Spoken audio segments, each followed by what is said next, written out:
Now, I wouldn't like to take too much time in speaking because basically, I came in late and I do apologize, but I took permission from the organizers of the event that I'll be here about 11 o'clock.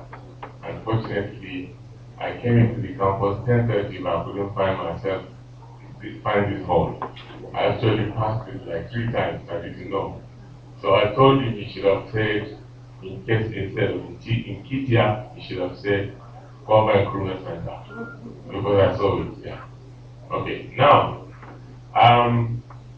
general aviation and aviation generally, air transportation. Without airplanes, there would be no aviation. And the 80% of any economy, anyone, Ghana, America, United Kingdom, anyone, is driven by aviation today. Safety has become an issue in aviation because of, obviously, most of you know what has happened. What happened in September 2001, it made safety more of a watchword in civil aviation today. Now, for you to be able to get into aviation, you need to be trained.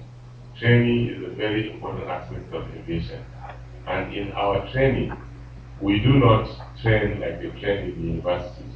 I am not discrediting the method of training in university, but I'm just telling you for a fact. We use building block technique because of the safety involved. You are going to drive machines, and these machines are not going to be on the ground. You're going to take them up into the air. It could be if you have a half-baked individual in a machine, it could be you, your sister, your brother, your friend, and you go and get them all perished when it should have been done properly. So what we do in training is we do building block technique, which means you start from point one. If you don't finish point one and understand it to a level that we accept, you stay there until you understand it to the level one day you move to step two. And why it differs from the university is that you sit here and a lecturer, they call it a lecturer, will come and you will lecture and you will go. And at the end of the day, he'll come and he'll give you his exam. And if you pass, you move to the next class. Here we train, we teach you, and we interact, challenge, response. We challenge you with the questions as per what we've said, and then you respond to show understanding before we move. And then you come to practical, sit down and operate the machine. And then we see how you operate the machine. If you operate it properly, then we make you do the next task. Otherwise, you stay there. And then we don't continue to keep you there if you're going to commercial. If you're going to commercial, where you'll be getting paid for higher reward, then we have to cut off points. You don't just keep repeating every task as many times as you want. You have a chance once, beginning, then the second chance, maybe that will determine whether you should get a third chance. So if you are given a second chance and you blow it, then the third chance, forget it, you're gone. Because we don't want to makeshift pilots or makeshift engineers or makeshift air traffic controllers and so on. But, like the director of safety regulations has said, if you are not science oriented, you also have other places where you can take your time to learn. And that does not put you on the tarmac. Those people don't go near the tarmac. The tarmac is a place where you park aeroplanes. So you don't move near there because you stay in the office.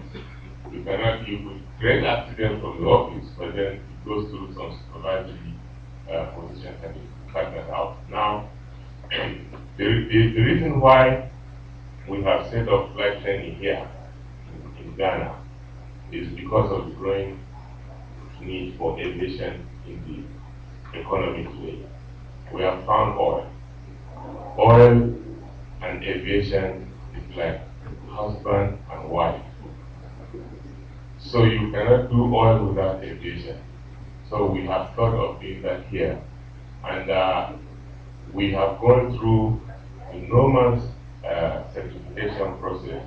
And in fact, contrary to a statement that was made here, the certification process was more difficult here than we could have done it anywhere else, because the standard in Ghana civil aviation, I can tell you, is very high.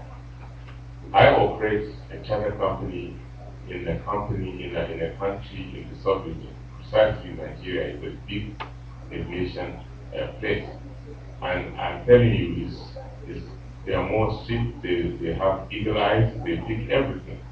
The difference is they are helpful too. They encourage you. If you have made a mistake, they show it to you, and they go back and correct it and bring it back. If you have a problem with that, you give them a call, and they will send you. I'll tell you one thing. Even there was a time an inspector offered to come to us over the weekend, spend his own time. So they encourage people to get the right things done. They do not allow people to just do things as they want. So that statement is not correct at all. And I urge us as a teacher not to take it, because in teaching, in aviation, we are told, do not, if you have to teach a particular subject and you are not very sure of it, or your student asks you a question and you are not sure of it, tell him, I will look it up. The simple reason is it's harder to unteach the wrong habit.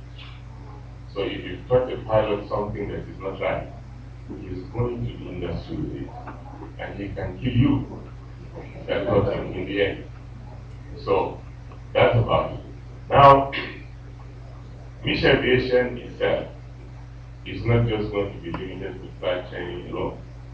We're going to do dispatch, we're going to do engineering, we're going to do cabin crew, and we're going to do flight operations.